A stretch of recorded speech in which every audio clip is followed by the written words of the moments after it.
Assalamu alaikum dear student, hope so you all are fine and doing well. Today our topic of discussion is limiting and non-limiting reactants.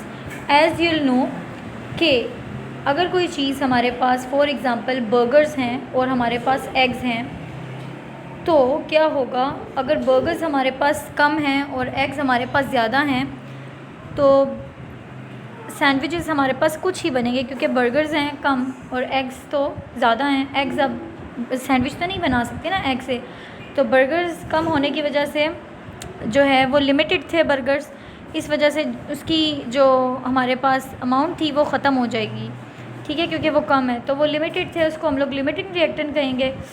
और जो चीज़ access में present होगी, जो चीज़ ज़्यादा present होगी, जैसे eggs हमारे पास ज़्यादा थे लेकिन अब एग्स का कोई फ़ायदा भी तो नहीं था क्योंकि हम लोगों ने बर्गर्स हमारे पास कुछ ही थे, एग से तो हम वो नहीं बना सकते सैंडविच। एग्स हमारे पास एक्सेस में थे तो एग्स जो हैं वो हमारे पास नॉन लिमिटेड रिएक्टेंट्स हैं, जबकि हमारे पास जो बर्गर थे वो लिमिटेड थे, कम थे। सैंडविचेस कम बने, ज़्यादा भी बन सकते थे लेकिन हमारे पास वो कम हैं, इस वजह से वो बर्गर्स जो हैं वो हमारे पास लिमिटेड रिएक्टेंट्स हैं। तो केमिकल रिएक्शन में आपको पता है कि रिएक्टेंट्स होते हैं और प्रोडक्ट्स होते हैं।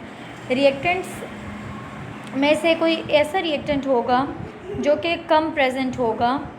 दोनों रिएक्टेंट फॉर एग्जांपल हमारे पास 2 रिएक्टेंट्स हैं और वो प्रोडक्ट बना रहे हैं। अब उन रिएक्टेंट में से एक कोई कम प्रेजेंट होगा, कम प्रेजेंट होने की वजह से क्या होगा, हमारे पास रिएक्शन स्टॉप हो जाएगा और प्रोडक्ट उतनी ज़्यादा नहीं बनेगी जितनी ज़्यादा उसको बनना चाहिए था। प्रोडक्ट बहुत ज़्यादा लेस बनेगी, कम बनेगी, तो जिसकी वजह से प्रोडक्ट लेस बनेगी वो हमारे पास होगा लिमिटेड रिएक्टेंट, क्योंकि वो लिमिट कर गया, ख़त्म हो गया। और जो रिएक्टेंट हमारे पास एक्सेस अमाउंट में प्रेजेंट होगा उसको हम कहेंगे नॉन लिमिटेड रिएक्टेंट, ठीक है। अब यहाँ पे जो टेक्स्ट बुक स्टफ़ है वहाँ पे यही चीज़ें लिखी हुई है, मैं आपको रीड दे देती हूँ। अ limited reactant is the reactant that is completely consumed in a reaction. ये कम्प्लीटली तौर पर रिएक्शन में कंज्यूम हो जाता है लिमिटेड रिएक्टेंट जो होता है। जैसे मैंने आपको बर्गर की एग्जांपल दी थी, बर्गर ख़त्म हो गए, हमारे सैंडविचेस बन गए और बर्गर हैं ही नहीं कि सैंडविच ज़्यादा बनाए जा सकें, जबकि अंडे जो हैं हमारे पास ज़्यादा हैं, लेकिन अंडों का कोई फ़ायदा नहीं है क्योंकि बर्गर नहीं है तो सैंडविच भी नहीं बनेगा। तो लिमिटेड रिएक्टेंट हमारे पास बर्गर हुए और ये कम्प्लीटली कंज्यूम हो जाते हैं रिएक्शन में। A limited reactant can be also defined as the reactant that produce the lowest moles of products. और हमारे पास बर्गर्स ने बहुत कम प्रोडक्ट्स बनाई, क्यों, ज़्यादा भी बना सकता था अगर वो ज़्यादा होते तो, इसलिए उसकी वजह से प्रोडक्ट थोड़ी बनेगी। The reactant in excess is the reactant left unutilised. हमारे पास अंडे रह गए थे, एक्सेस में थे, बहुत ज़्यादा थे लेकिन उनका कोई फ़ायदा नहीं था, ठीक है, तो वो हमारे पास अनयूटिलाइज रहे, अनरिएक्टेड रहे रिएक्शन के बाद, कंप्लीट होने के बाद भी, तो उनको हम लोग कहेंगे नॉन लिमिटेड रिएक्टेंट, क्योंकि वो एक्सेस में प्रेजेंट थे, लिमिट नहीं किया उनने। अब इसके बाद हमारे पास कुछ वे हैं आइडेंटिफाई करने के लिमिटेड रिएक्टेंट को रिएक्शन में से। आपके पास नीचे केमिकल रिएक्शन गिवन है, आपने आइडेंटिफाई करना है कि इनमें से लिमिटेड रिएक्टेंट कौन सा है और अनलिमिटेड कौन सा है।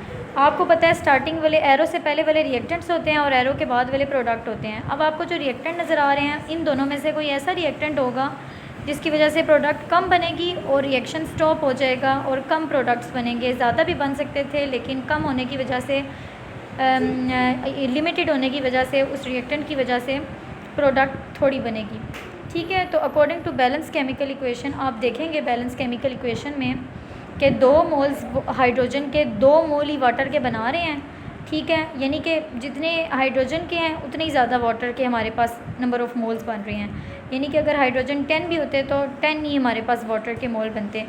दूसरी साइड पे अगर आप ऑक्सीजन को देखेंगे, ऑक्सीजन 1 मोल के साथ 2 वाटर के मोल्स बना रहे हैं, यानी कि ऑक्सीजन को जो है हम लोगों ने 2 पे मल्टीप्लाई कर दिया है। 1 मोल है ऑक्सीजन का, ठीक है, तो प्रोडक्ट वाली साइड पे देखें 2 लिखा हुआ है, यानी कि 1 अगर होगा तो 2, मतलब कि इसको 2 पे मल्टीप्लाई कर दिया। इसका मतलब है कि अगर ऑक्सीजन के हमारे पास 7 मोल भी होते या 10 मोल भी होते, हमने इसको 2 पे मल्टीप्लाई करना था, फिर जो आंसर आता वो हमारे पास प्रोडक्ट्स होते उसके, ठीक है। तो 2 मोल्स ऑफ हाइड्रोजन हमें 2 मोल्स ऑफ वाटर दे रहे हैं। अब होगा क्या कि देखें 10 मोल ऑफ हाइड्रोजन होते तो वो भी हमें 10 मोल ऑफ वाटर ही देते, ठीक है। तो इसी तरह से 1 मोल ऑफ ऑक्सीजन हमें 2 मोल दे रहा था वाटर के, और अगर 7 मोल ऑक्सीजन के होते तो वो हमें 14 मोल्स देते वाटर के, क्योंकि वो 2 से मल्टीप्लाई हो जाता है ना, प्रोडक्ट में 2 मोल्स हैं वाटर के, इसलिए। तो अब आप देखेंगे कि जो हमारे पास हाइड्रोजन के नंबर ऑफ़ मोल्स आए हैं 10 से 10 के साथ, वो हमारे पास आए हैं 10 मोल्स ऑफ वाटर। 10 हाइड्रोजन थे तो 10 मोल बने वाटर के, जबकि 7 मोल ऑक्सीजन के 14 मोल्स बना रहे हैं वाटर के। ऑक्सीजन 14 मोल्स बना रहा है वाटर के, और हाइड्रोजन जो है वो 10 मोल बना रहा है वाटर के। तो हमारे पास हाइड्रोजन जो है वो कम बना रहा है ना, ऑक्सीजन के 14 है, हाइड्रोजन के 10 है वाटर के मोल्स, तो कम बना रहा है। तो ये हमारे पास लिमिटेड है क्योंकि इसने कम बनाए हैं। अगर ये ज़्यादा होता तो फिर ज़्यादा बन जाते। और एक्सेस में हमारे पास क्या चीज़ प्रेजेंट है, ऑक्सीजन के मोल्स, क्योंकि ये ज़्यादा अमाउंट में प्रेजेंट है, एक्सेस अमाउंट में प्रेजेंट है, और ये अनयूटिलाइज हैं, बीच में से रह गए हैं। ठीक है, तो ये हमारे पास अनलिमिटेड रिएक्टेंट हो जाएंगे। ऑक्सीजन के जो मोल्स हैं 14 मोल्स ऑफ वाटर की बात कर रही हूँ। ठीक है, तो ये हमारे पास आ गया आइडेंटिफाई करना लिमिटेड और नॉन लिमिटेड रिएक्टेंट को।